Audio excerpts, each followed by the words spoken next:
Season 3 of Raising Kanan made us look at a whole lot.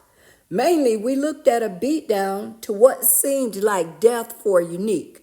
Then we looked at Ronnie and Kanan run the streets. Under the finance and mentorship of Snaps and Pop, it seems that Kanan and Ronnie thrived, except for one problem, Rock. For 1 minute, Rock was out of the game. The next minute, Rock was back in the game. It didn't take long for Rock to realize that the only thing she knew how to do was the drug game.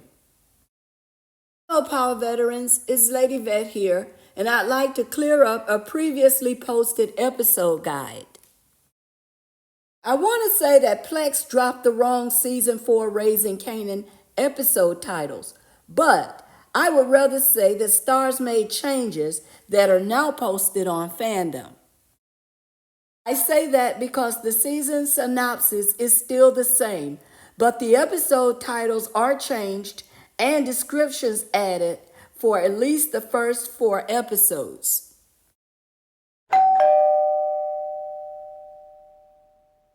If you haven't done so already, press that subscribe button. The first episode is titled Gangsters Don't Die. The description reads, Unique endures a painful recovery fueled by hate and vengeance as other untold narratives unfold around him that fill in the gaps leading to Season 3 finale showdown.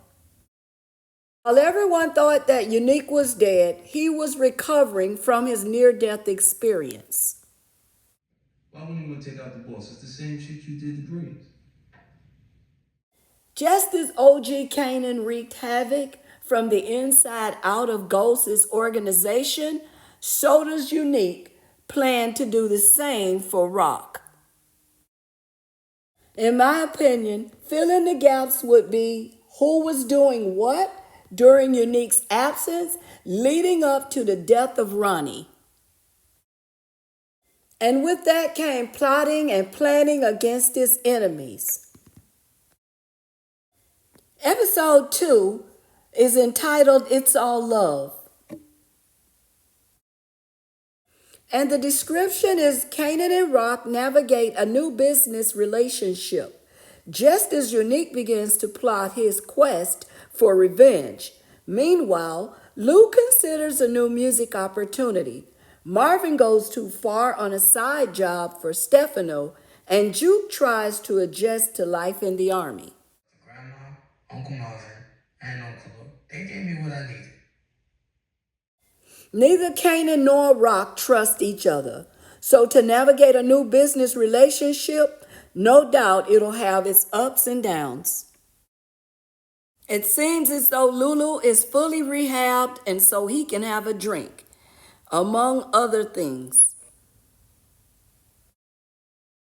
Marvin, aka the mailman, has gone too far on a side job for Stefano. Exactly how far did Marvin go and what was the job, we'll just have to wait and see. And Jukebox trying to adjust to life in the army is probably a no-go.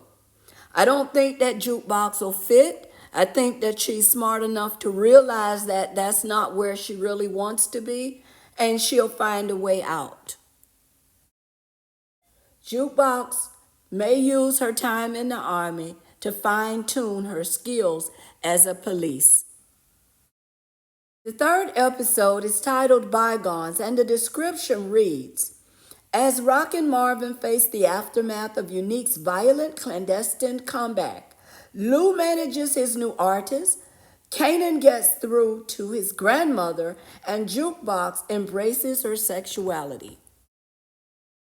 Rock's no rookie in the game, and just like Ghost, eventually realized that Kanan was behind the chaos in his organization, so will Rock realize that Unique is behind the chaos in hers. Kanan getting through to his grandmother will probably give us another look at Joyce, particularly since Rock, Marvin, and Lulu don't really get along with her. And we'll probably get a better understanding of what Elijah E. Train is about. Jukebox embracing her sexuality can take on many forms. First, Jukebox may decide to openly pursue her love interest. It also could mean that she openly displayed or acknowledged her sexuality in the Army in an attempt to come home. Also, Juke may have her love interest live in with her. But according to Kanan's conversation with Ghost, she still doesn't have heart. And the fourth episode is titled The Way We Were. And the description reads, Unique forms an unlikely alliance in his vendetta against Rock, who inches closer to a new drug enterprise. Kanan takes advice from Snaps and Pop, and Jukebox's new friendship leads to a violent encounter. More than likely, Unique is not forming an unlikely alliance with early Tyler. Chances are that Unique are forming his alliance with the Italians. This is probably where Paul Russo tells Unique that if he's going to work with them, he can't go around dropping bodies. But keep in mind, Unique is not himself. In light of the title, The Way We Were, definitely it's not the way we're going to be, because even as Unique try to form an alliance for his vendetta against Rock, Rock is inching her way to expand her territory as she had been trying to do all along. More than likely, Unique is not the only one aligning himself with the Italians. I believe Rock will be doing the same thing.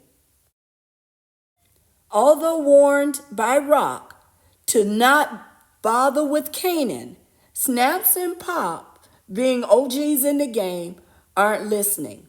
So they're advising Kanan and trying to get Kanan away from Rock in their attempt to let Rock know they're a boss in their own right.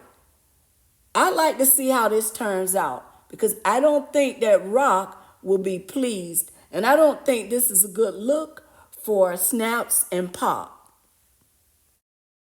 Now, Jukebox's new friendship that leads to a violent encounter could be the reason that her face is bruised and Marvin's knuckles are bruised and they're on the run. Now, in previous cases, Jukebox can hold her own. In this case, it seems that Jukebox may get her first kill. Now, clearly, there's so much more to see and learn from the first 4 episodes, and we've got 1 week more to wait. But first on the list is to get a clear understanding of Unique's resurrection. In my opinion, if the writers make it make sense to us, it would be a lot easier to digest the rest of the season. I'll see you at the opening, guys.